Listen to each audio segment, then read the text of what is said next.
Aha. Oh, yay. Oh, that worked. Ah, Good. great, Jess. How's it? Good. Good. How are you? I'm good. Cool. Is it Good. just us on? So they still. No, it's not. I think Ah, we're live. We are okay. live. Yeah. Rebecca. So, yeah, I'm going to launch into, well, just a chat. We'll give it a few more minutes. Okay. But yeah. Hi, everyone. And for everyone that has joined so far, I'm just going to start officially at 11. Yeah. How's your day going, Jess? It's good, actually. I had a monkey visiting the house earlier, trying to steal some. Yeah. Uh, Nice. but otherwise, lovely warm day up in like Oh, 25. Yeah. what? Seriously? Oh, Classic no, it's winter. foul here in Cape Town. So gusty, windy, stormy. Yeah. Yeah. And it is why I had to go to warmer pasture. Yeah, Yeah. exactly. How's your day? Yeah, good. Busy morning, but yeah, no, otherwise all good. Good. Yeah. Yeah, Cool. I'm just glad that we're actually getting this thing working, and now we're a few minutes early. So, but I'm going to start because I'm just going to give a background to Back to Balance, and then we can Yeah, great. get cracking.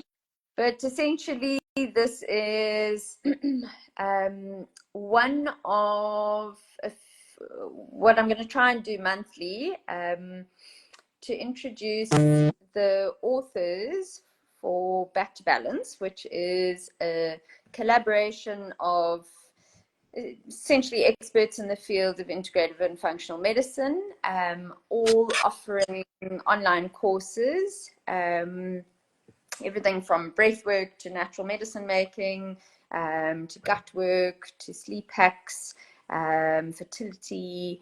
And it's something, it's kind of a passion project that I've started this year, just to sort of share love and biohacks, like I always say, around the world. So it's,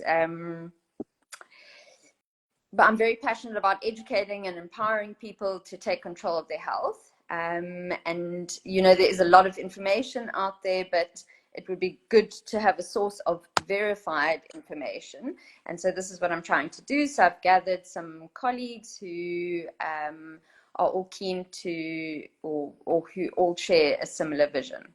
And so today we've got Jess Tyrrell with us, who is at heart, I think, mainly a herbalist, very, very passionate about herbal medicine. And Jess also is a psychotherapist who works online with lots of sort of trauma-based psychotherapy, a background in social work, and then another area that she sort of thrives in is wilderness guiding and vision quests. And I was lucky enough to join her a few weeks ago in the Cedarburg. And I think actually all of our chats have been around a bonfire or sleeping under the stars, and just discussing life and all its miraculousness. So yeah, it's so great to have you here, Jess. And yeah, I just wanted you to share a little bit about a little bit more with us about your connection to nature. Yeah, can you tell us a little bit more about your connection to nature? Yeah, for having me start. That feels like a massive question. Mm-hmm. Yeah, I think for me, what I think even our language has such difficulty because even the question, it gives the idea that there's a connection that implies that we're not part of it. And I think for me, yeah, I'm so aware of especially in English. I think it's something to do with the English language. That there's almost an implied disconnect. The connection is really this profound sense of knowing myself as an extension of life. I guess in the same way a tree is, except I'm mobile on the ground.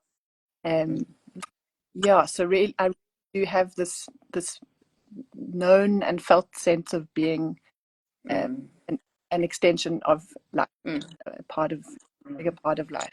And it's actually part of a morning practice that I'm doing. I spend some time straight after waking up. I get up and I burn some plants in a more ritualistic way, and really have a gratitude practice. And part of it is always, I'm here to remind myself that I'm a part of life. I'm an extension of life, and it feels like a lovely way to set the tone of the day with that reminder. Absolutely, yeah. Rituals are great. What did you do it this morning? I did do it this morning. Yeah, I do it every morning.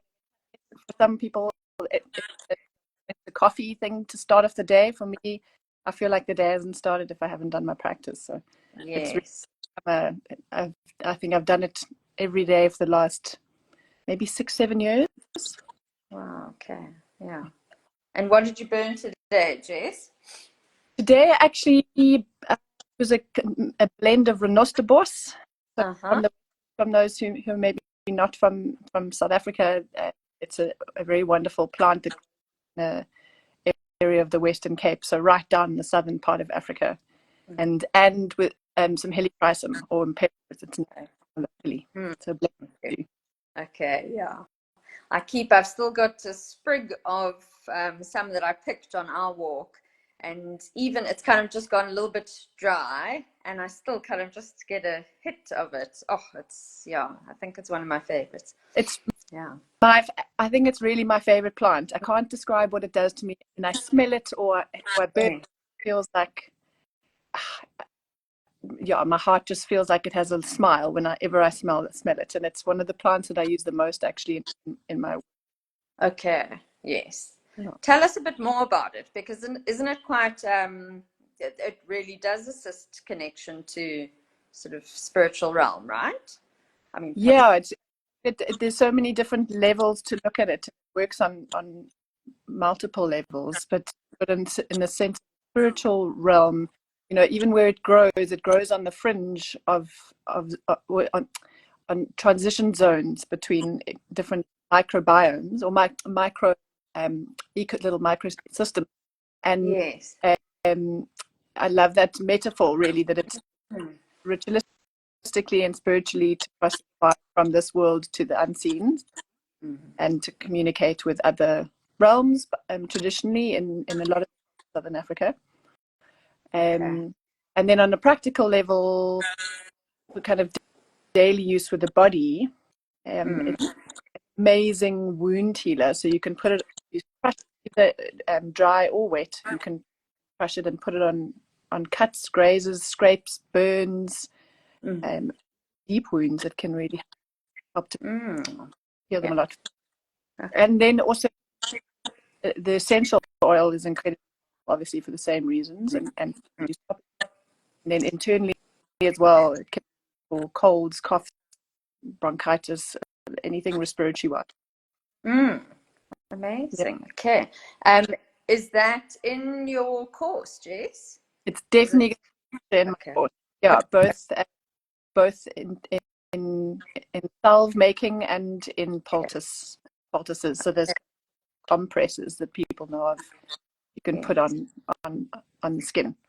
Okay, right. And touch a little bit on the two courses that you're going to have available.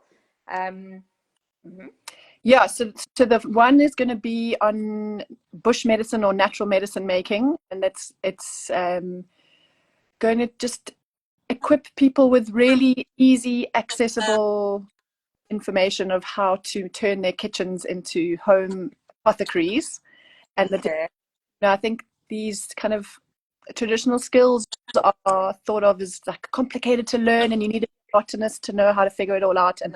And this is really just to try and bridge that gap, and that people don't need to be a botanist. They don't need to have any previous studies. They need to be interested in plants or interested in more self-sufficiency, getting connected to the medicines that they might want to put in, that they're going to put in their bodies themselves. And it's so much fun making them yourself. So we're going to learn how to make salves or balms, ointments, different names for the same thing. And that's topical use for skin issues and a variety of skin troubles that we'll cover. And we'll also learn how to make tinctures, which are basically whole extracts. We make medicated vinegars, medicated honeys, and a whole range, just how to blend different plants together, how to ethically gather them, and how to store them. Okay. Yeah, Oh, excited. Lots of fun practices, and just I think will change the way people look at plants and the green life that's around. Okay. Yes. Amazing, Jess. Wow. Okay. And then And then is kind of daily products that we use, like sun cream or toothpaste, mouthwashes. A lot of the stuff that you buy in shops has just got so much rubbish in it. It's actually not that's rubbish, but it's actually detrimental to your health. I mean, like mouthwash, yes, a nuclear action for your mouth microbiome. And I know you very much the gut microbiome, Leah. So absolutely, yeah, the mouthwash that we buy in shops, we do not want to touch. So it's how to make our own toothpaste in ways still tasty and not weird textures like some people have tried other toothpaste and been like, what? Yeah, okay.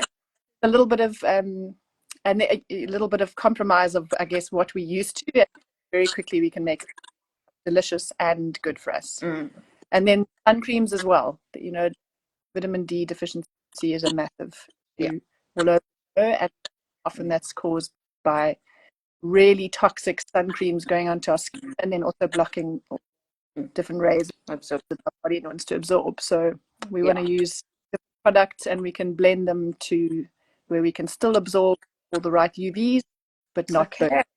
Fascinating. Yeah, great. So someone commented earlier that you look amazing, and you really do.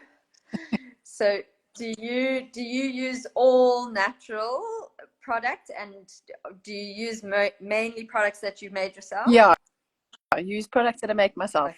I mean, on my face, all I use is jojoba oil, which is I love it. The interesting thing about jojoba oil, actually, the molecule of the oil mimics our skin sebum, so it absorbs really easy. Unlike coconut oil in your skin, sometimes it's shiny, and that's just really big, so it doesn't absorb easily. So jojoba oil is amazing for skin, especially face. And then I put a little bit of helichrysum in it. Okay. Tiny bit of castor oil, and then some lavender. Then I let the lavender and the helichrysum infuse into the oil. And then I put that on it. Okay, amazing. And is that also in your course? Yes, that'll be probably both of them in different ways. Okay, awesome. Wow, yeah. And then Jess, tell us more about your wilderness guiding and specifically vision quests. Can you touch on that, what it is? Yeah, I think wilderness guide, or taking people out into wilderness, is really just the opportunity for people to remember them for themselves. What I was saying, that we are all the extensions of life, and to come to know themselves in relation to a wilder world that's not only humans. And vision questing particularly is, I mean, it's a ceremony that's been done in all across the world for humans in different forms, and always it involved going out in the wild somewhere solo, and usually and fasting takes you into an altered stillness, and not having that distraction of food, which is so much of our thinking in our time in the day, whether it's preparing it or shopping for it or eating it. Yes. Allows us the whole day for you to be present way. And there's a spiritual kind of understanding of when you empty out of food, you fill up with other kind of sustenance that's profound. So it's really an opportunity to mark, for many people, to mark a change in their lives. People don't go on a vision quest just no reason. It's not something you do lightly. It's usually made in order to market whether that's getting married, or that's divorce, or a death, loss of identity or work or something in the world. There's a change. Okay. To mark that change, and to kind of acknowledge to life that there's a beginning of something new, and it's just profound what happens for people, the insights they gain. Yeah, absolutely. Okay. And let me get what else I wanted to chat to you about. Oh yes, your thesis on water. Can you tell us a bit more about it? I actually, when I was quickly checking out all the things you've been up to over the last few years that I didn't know about, and then came across it, and it's fascinating. So it started obviously when you were busy with it when Cape Town was in such a bad drought, and then it was sparked by the Newlands Spring getting cemented over, right? Yeah, exactly. Yeah, and I was so devastated by that spring getting cemented over, and so horrified that anyone could pour cement over like source of life, which is water and a spring. It just felt horrific to me. So I was curious about the extent of my response, and that there was a real grief. And I wondered what is the grief? There's a loss of the connection of collecting spring water, sure, but the question is bigger than that. So I spent a year and a half speaking to a lot of different people who go and gather all around spring Cape Town, and just to get a sense of what collecting wild water does for people. Or it's incredible. I mean, there's so many layers that I could touch on, but one man who I met at a spring said it so beautifully, and it actually became the part of the title of my thesis, which is collecting wild water reminds me human. Reminds me, it cut out. Oh, it reminds me of being. Reminds us how to be human. Yeah. And I think that's really what I focused on then, is to try and give the city of Cape Town in that case, but I think just for other policy makers and urban design areas where there's spring, the insight into is that the way you design areas around natural things like spring water, the way people think about something so precious as water, as a commodity and a resource to manage. Actually, if you go to a wild spring, what it's really showing is that it's a profound medium for connection. Really, historically, if you look at it, it's the source of life. So in that way, it teaches people about connection. It teaches people about sharing, about relationship, about health, about things. And I would like to think that somehow policy making slightly influenced by some of the beautiful comments, people going to collect water, and really understanding the difference of being able to bend down to the earth and get water.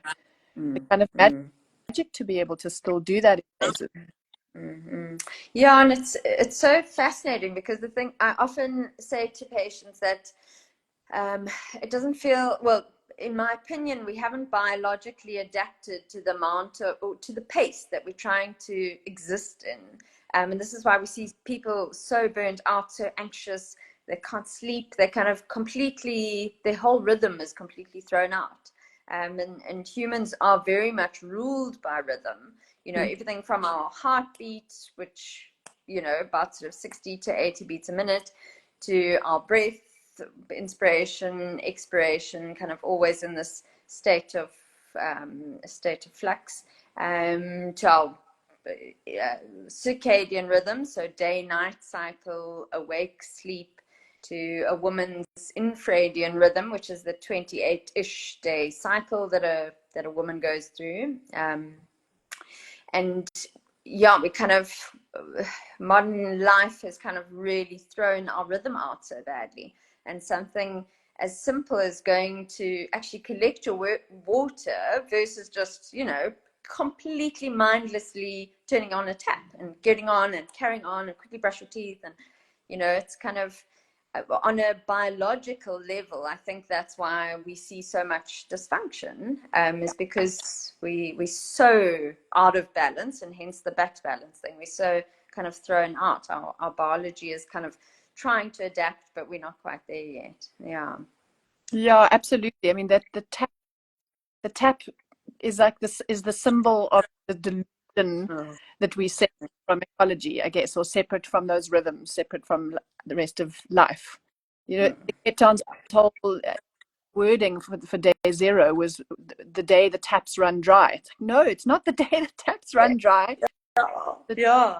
Like the connection to where our water is really coming from has stopped. So absolutely. Exactly. And that's why it's such important work that you do, having people connecting, acknowledging their innate connection to nature and, water, and taking people into the wilderness is so powerful, because you actually yearn for it without even knowing.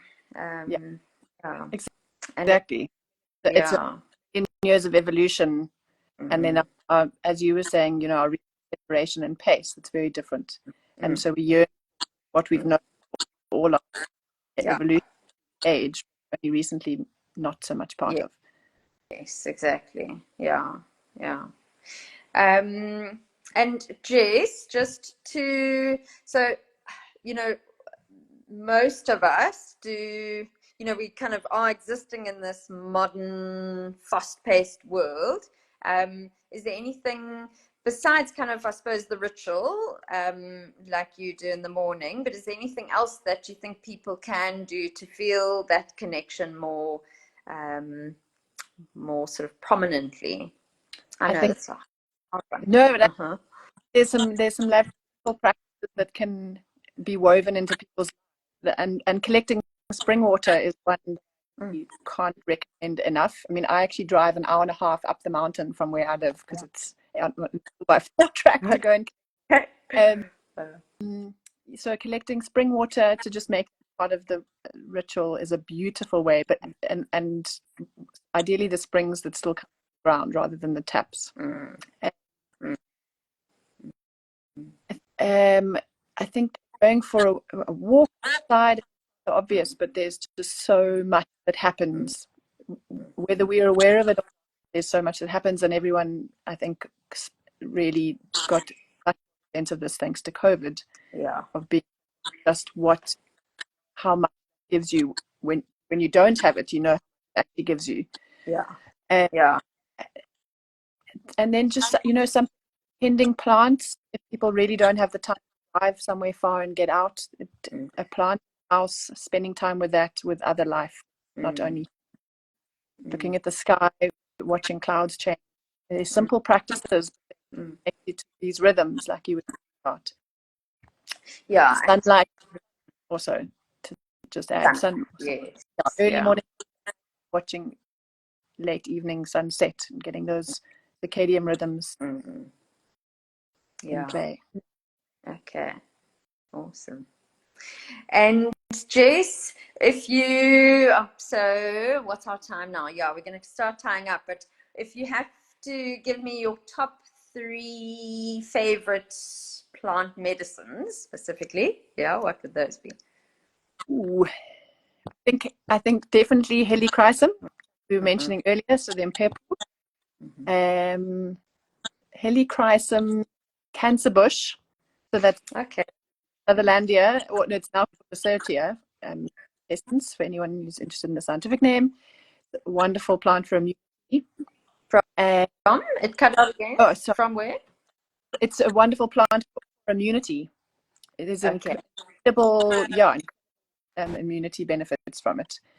They've done a lot of for HIV, people with HIV, and it's just really, it helps boost immunity massively.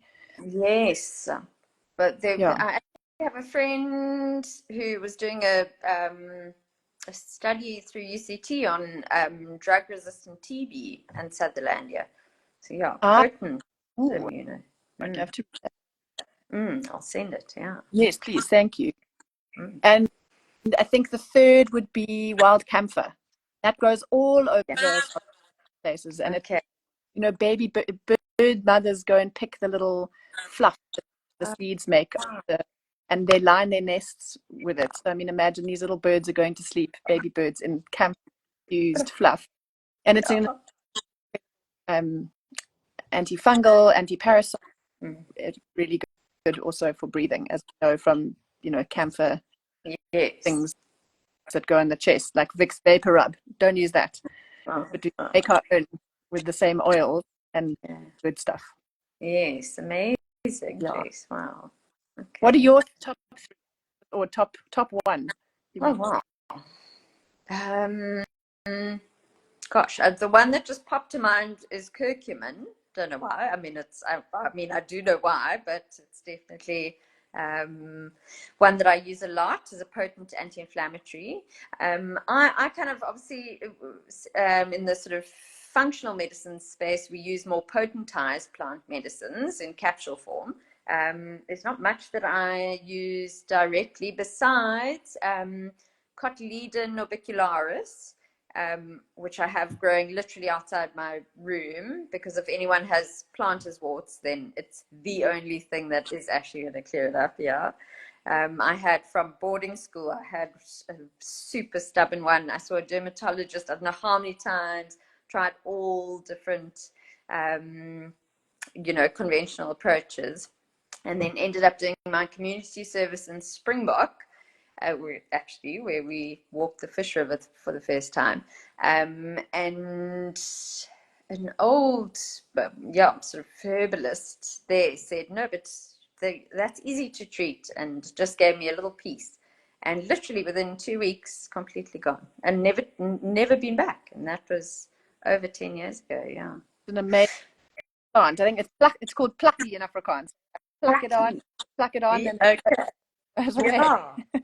No, I mean, and that was probably the first. I mean, obviously, I was brought up very, on homeopathic meds and some natural meds, but then kind of studying medicine, you completely forget about it, and we don't touch on that at all in med school. I think we did probably 1 hour of nutrition, and maybe an hour on everything from sangomas to natural medicines to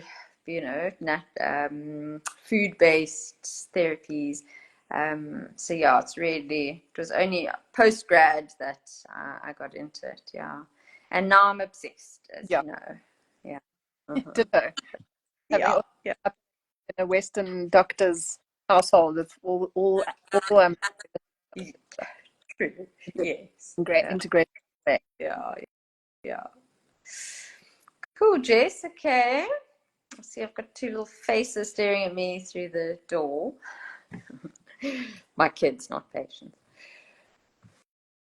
I've lost you.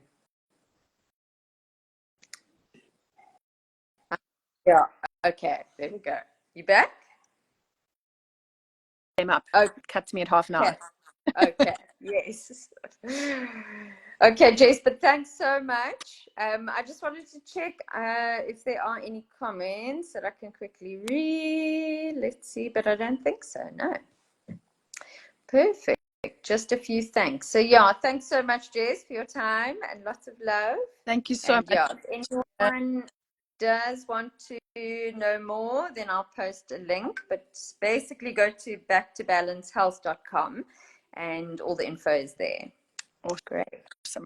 So look forward to you more, Leah. Thank you. Yes, cool, Jess. Lots of love. Bye. Bye.